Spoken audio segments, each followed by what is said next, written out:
उधर महाराष्ट्र में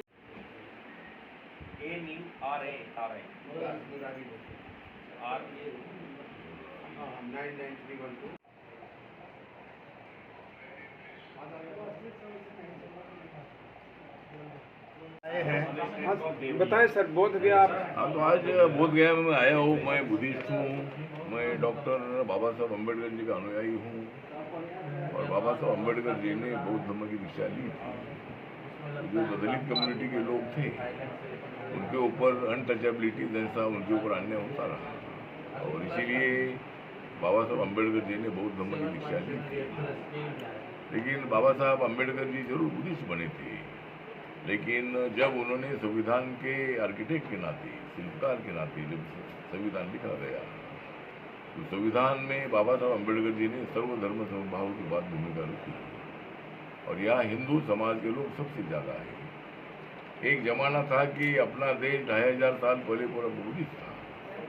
सम्राट अशोका के बाद जब सिद्धार्थ गौतम बुद्ध जी को इसी जगह पर ज्ञान प्राप्ति हुई थी और ये बोध गया, ये प्लेस बहुत बड़ा हिस्टोरिकल प्लेस है, बहुत बड़ा रिवोल्यूशनरी प्लेस है। सिद्धार्थ जो था, जो शुद्धोधन राजा के पुत्र थे और वहाँ शाक्य और अकुली, ये दो समुदाय में अनेक विषयों पर संघर्ष था। उसमें रोहिणी नदी के पानी के संबंध में भी उनके विवाद था।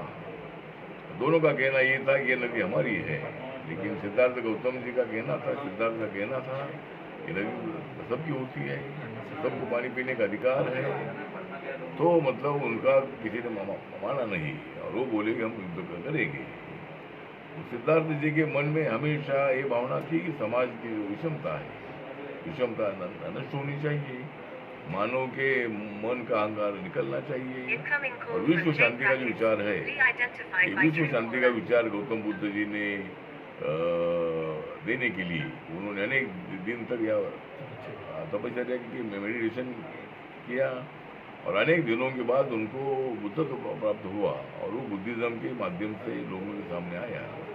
तो ये जो बुद्धिज्म है ये समानता पर आधारित, मानवता पर आधारित, अहंकार मुक्त, विश्व शांति विचार देने वाला, अतरीप भव, बहुजन हिताय बहुजन सुखाय, प्रज्ञाशील करुणा, ऐसा विचार देने वाला बुद्धिज्म पूरी एशिया में जाकर पहुंचा।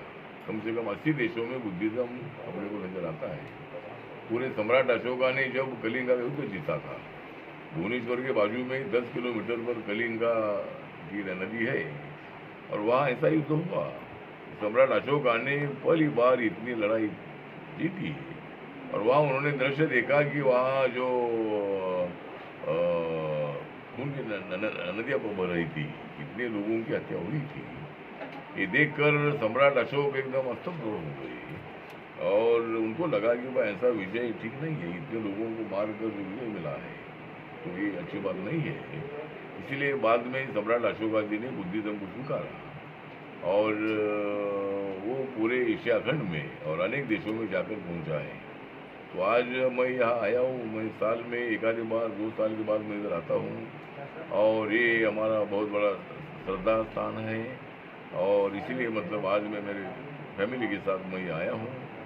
मेरी माता जी का जब देहांत हुआ था तो माता जी की अस्थियाँ भी मैंने यहाँ रखी है, इसीलिए मतलब मैं इधर हमेशा आते रहता हूँ और ये बोध गया के बारे में मुझे बहुत बड़ा अट्रैक्शन है और बोध गया में रहने वाले सभी लोग जो हैं, हिंदू लोग भी अपने हैं, बाकी के लोग भी हमारे, बुद्धिस्ट लोग भी हैं और इसीलिए बोध गया के बारे में हमको बहुत बड़ा आदर है और इसीलिए हमारे महाराष्ट्र में बुद्धिस्ट होने वालों की संख्या बहुत बड़ी है। इस बार आप और बोध गया आए हमारे लोग बहुत बड़ी संख्या में हमेशा इधर आते रहते हैं।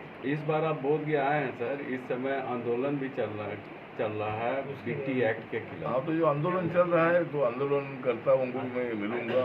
मैं कल माननीय मुख्यमंत्री नीतीश कुमार साहब को भी मिलने वाला हूँ, गवर्नर साहब को भी मैं मिलने वाला हूँ, डिप्टी सीएम जो सम्राट चौधरी है सिन्हा जी उनको भी मिलने वाला हूँ और ये विषय उनके काम में मैं उनको मेमोरेंडम देने वाला हूँ। और हमारा कहना इतना है कि भाई ये जिस तरह ये बुद्ध का महाबोधि महाविहार है, जिस बोधि वृक्ष के खाली बुद्ध को ज्ञान प्राप्ति हुई, वहाँ मंदिर को बनाया है और ये जो ट्रस्टी है, ये जो 8 ट्रस्टी है, इसमें 4 ट्रस्टी हिंदू होते हैं। तो जो बौद्ध भिक्षुओं की मांग है कि भाई पूरे ट्रस्टी हमारे होने चाहिए, उसके लिए मैं जरूर मुख्यमंत्री साहब की बात करूँगा और उसमें क्या मदद हो सकती है उसके लिए मैं जरूर प्रयास करने वाला हूँ। और इसीलिए इस आंदोलन को भेंट देने के लिए और इस इश्यू को सॉल्व करने के लिए मैं दिल्ली से चलकर मैं इधर आया हूँ और मैं आदरणीय मुख्यमंत्री नीतीश कुमार जी को कल 11 बजे मिलकर उनके साथ में चर्चा करने वाला हूँ। आंदोलनकारियों को कुछ संदेश देना चाहते हैं? आंदोलनकारी जो ये बैठे हुए आंदोलन पर, क्या उसको कुछ उन लोगों को कुछ संदेश देना चाहते हैं? उनको तो संदेश तो यही है कि भाई उनकी जो मांग है वो मांग को लेकर मैं मुख्यमंत्री साहब को मिलूंगा और कई सालों का ये विषय है। इसीलिए जब शुरू में 1949 का जो कानून बना है उसमें 4 ट्रस्टी बुद्धिस्ट, 4 ट्रस्टी हिंदू और यहाँ का ग्रेड चेयरमैन होता है। उसमें क्या बदल हो सकता है, क्या जो भिक्षुओं की मांग है वो मांग मैं मुख्यमंत्री के सामने रखूँगा और उसमें क्या राज्य सरकार मदद कर सकती है उसके लिए मेरा प्रयत्न जारी रहेगा। क्या धरना स्थल पर भी जाएंगे आप आंदोलनकारियों से मिलने? मैं इधर आया हूँ, इसलिए मैं आया हूँ। मैं एज ए सामाजिक न्याय और अधिकारिता मैं राज्य मंत्री को हूँ। मेरी party Republican party of India है और मेरी पार्टी माननीय नरेंद्र मोदी जी के साथ एनडीए में काम करती है लगातार 2014 से। और मेरी पार्टी बाबा साहब की जो आरपीआई है रिपब्लिकन पार्टी ऑफ इंडिया, उसका मैं राष्ट्रीय अध्यक्ष भी हूँ। सर देश मैं यहाँ आया हूँ और मैं कल मतलब यहाँ मुख्यमंत्री साहब को सर देश की अखंडता के तोड़ने की साजिश तो नहीं है सर, बौद्ध और हिंदू में जो इस प्रकार के मतभेद पैदा किया जाए? मतलब हम तो सब देशवासी, हम सब एक है और जिस तरह किसी दूसरे हिंदू समाज के मंदिर में का कोई बुद्धिस्ट रिलीजन का नहीं होता है। हर जो यहाँ हिंदू है, मुस्लिम है, सिख है, ईसाई है, जैन है, ऐसे जो उनके ट्रस्ट होते हैं, फाउंडेशन होता है, उसमें दूसरे धर्म के लोगों को उसमें नहीं लिया जाता है। लेकिन यहाँ इस मंदिर के ट्रस्ट में क्या हमारे हिंदू समाज के विरोध नहीं है, लेकिन ये बौद्ध महाबोधि महाविहार जो है बौद्धों के ताबे में देना चाहिए, ये मांग जो भिक्षुओं की है। सर इस आंदोलन के जरिए कुछ हिंदू और ब्राह्मणों को भी टारगेट किए जा रहे हैं, स्पेसिफिक धमकियां और गाली गलौज भी दिए जाते हैं। सर ये गाली गलौज देना ठीक नहीं है। मतलब मुझे लगता है कि ब्राह्मणों को गाली गलौज देने का विषय नहीं है, लेकिन यहाँ भावना इतनी है कि भाई बुद्ध मंदिर हमारे ताबे में देना चाहिए, ऐसा उनका कहना है। तो ठीक है, चलो उनको स्वागत करने के लिए आए हैं और वो मंत्री जी, माननीय मंत्री जी एनडीए के भाग हैं, बीजेपी के ही अंग हैं।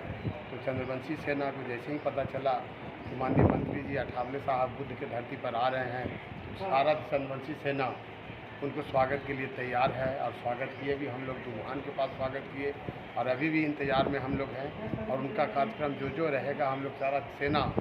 और परसों भी 30 तारीख को उनका हमारे छोटा भाई आनंद विक्रम के एनजीओ में सांस्कृतिक कार्यक्रम में उनका बहुत ही अभिनंदन होगा।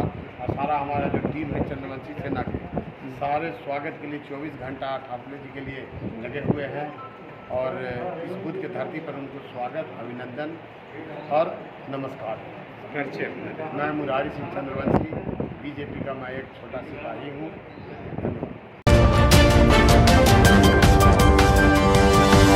धन्यवाद।